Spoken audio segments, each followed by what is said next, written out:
Okay, to access the battery in the circuit board, you need to remove 5 screws.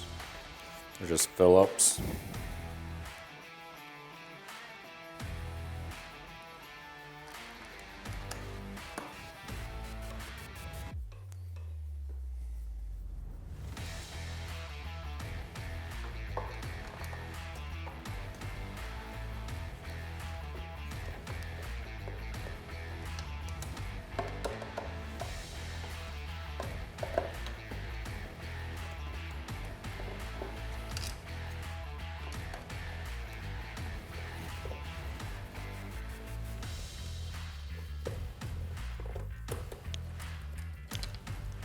Once you get the 5 screws out, just kind of lift up a little bit.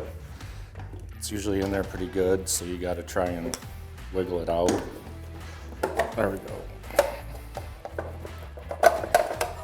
Just slide it forward, and that's removed. And then that gives you access to the motor, the battery, the charging port, and the control board.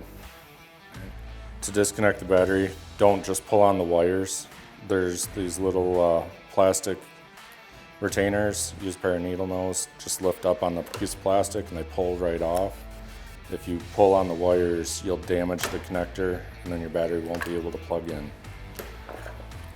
Once you get your battery out of the way, you can check to see fuses, if they're good or not.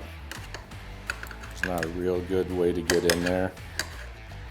If your unit's not charging, make sure the first thing to do is check the fuse. It's the brown 5 amp fuse.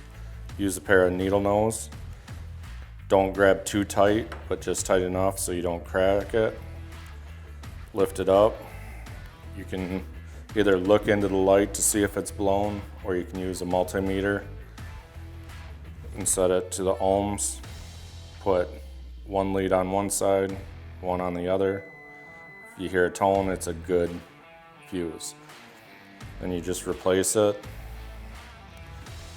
Basically the same thing in reverse. Use your needle nose to set it down in there. Give her a little push.